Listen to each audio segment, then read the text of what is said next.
Hola hermanos, hermanas, como veis el ambiente, el lugar donde voy a realizar esta pequeña reflexión sobre Lucas es diferente.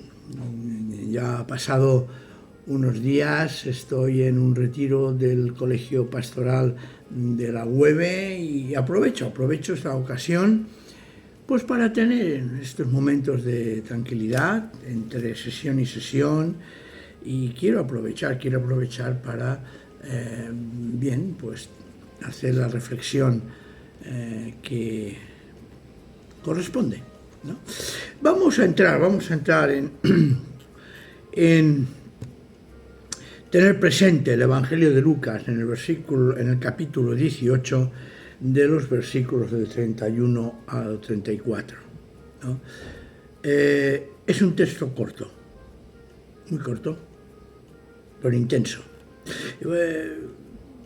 Se repite varias veces. En la tercera vez que Jesús instruye sobre su muerte, insinúa que lo sabía, que ir a Jerusalén sería para él enfrentarse a la muerte, y tiene una necesidad interna de avisarlo. Y me llama la atención que se dirija a sus discípulos y no a la gente que le seguía. En el versículo 31 dice: Jesús tomó aparte a los 12 y les dijo. Es decir, Jesús sigue caminando hacia Jerusalén. Ya estaba cerca de la ciudad, estaba alrededor de Jericó, y es entonces cuando Jesús les dice: mirad, subimos a Jerusalén y se cumplirán todas las cosas escritas por los profetas acerca de mí, del Hijo del Hombre. Será entregado a los gentiles, se burlarán de él, le insultarán, le escupirán y le matarán después de haberle azotado. Pero al tercer día resucitará. Pero ellos, dice el texto, no comprendieron estas cosas. Sus palabras les resultaban ininteligibles. El Señor les había hablado de lo necesario que era entrar en el reino de los cielos, y tenía que mantener viva y abierta esa entrada en el reino de los cielos. Y para ello, ¿qué hace? Debía de mantener su palabra, su mensaje, viviendo todas las consecuencias. A veces nosotros no decimos somos creyentes, ¿no? Pero nos atemoriza el hecho de vivir las consecuencias, y entonces nos tiramos un poquito atrás. Jesús no. Jesús sabía que si renunciaba a lo que él venía predicando, aunque le costase la vida, el reino de los cielos quedaba cerrado para nosotros. Debía mantener. Eso es una de las grandes cosas que como creyentes debemos de aprender: mantener fielmente el mensaje recibido y asumir sus consecuencias. Porque sin mantener su mensaje, Jesús, es decir, sin renunciar a las consecuencias que tendrían, todo hubiera sido inútil. Y esto es lo que le llevó a la muerte. Sin su muerte, por mantenerlo, ni los pobres ni los ricos entrarían en el reino de Dios. Ni el pecador como el justo hubieran recibido la salvación. Su muerte, entonces, fue mantener abierta la puerta del reino de Dios para todos. Para todos. Personalmente, sinceramente lo digo, me cuesta mucho entender la idea de un Dios que deja que muera su Hijo para satisfacer su propia justicia. Esto es lo que a veces se dice, se proclama, ¿no? La pregunta es muy sencilla y muy difícil. Y sinceramente hay que ser prudente. El sacrificio de Jesús, ¿a quién iba dirigido? Sinceramente, para mí, ese sacrificio no puede ser dirigido, según nos han querido enseñar, a un Dios, porque ese no es mi Dios. Dios no es aquel que es capaz de sacrificar morbosamente a su Hijo para autosatisfacer su propia justicia. Pero un Dios que envía a su Hijo para que anuncie la llegada del reino y que por mantener ese mensaje renuncia a todo, yo ese sí creo.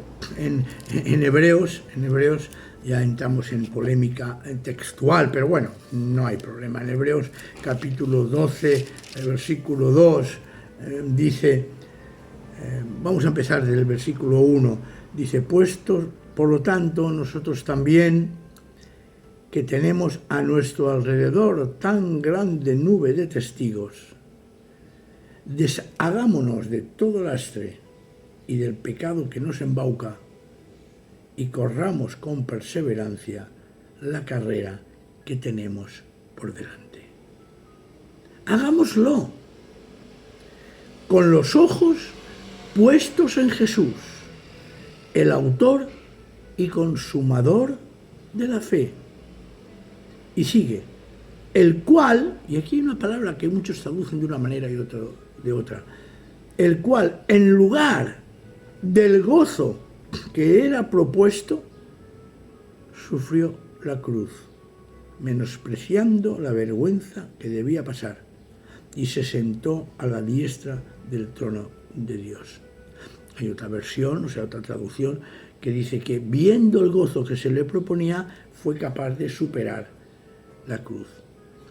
Sí, es posible, pero a mí me gusta más pensar que renunció al gozo que era, que se le proponía, que Satanás le proponía y le propuso en la perícopa de las tentaciones. Él rechazó aquello por amor a nosotros y mantener ese mensaje. Yo en ese Dios sí que creo. Jesús pagó el precio de su fidelidad a Dios y al mensaje de salvación para nosotros, y lo hizo con su propia vida. Y es por eso que Dios lo resucitó. Y como dice Pedro, que fue hecho Señor y Cristo, como nos lo dice Hechos 2:36. Después de su crucifixión, fue hecho Señor y Cristo. Pero, ¿qué sucede aquí en el pasaje que estamos considerando? Pues que cuando sus discípulos lo oyeron hablar de sufrimiento, no entendieron nada, porque ellos esperaban un Mesías victorioso.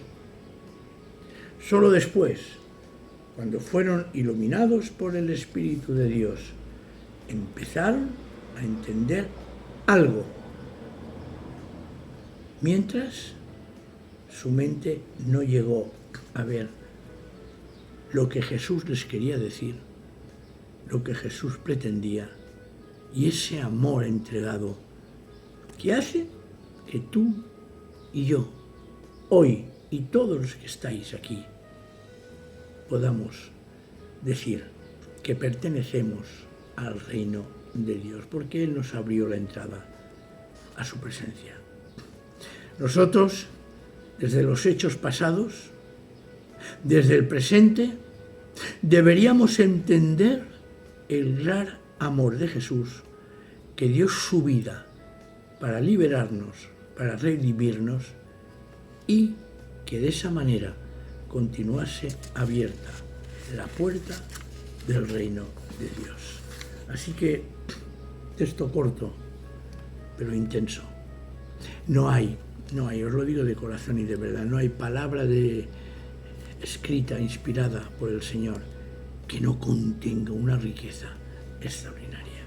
Así que, hermanos y hermanas, desde el retiro de pastores, que ya ha pasado, repito, pero deseo también de alguna manera que participemos de las bendiciones que el Señor nos da a todos. Que el Señor nos bendiga, nos guarde y siga acompañándonos siempre. Amén.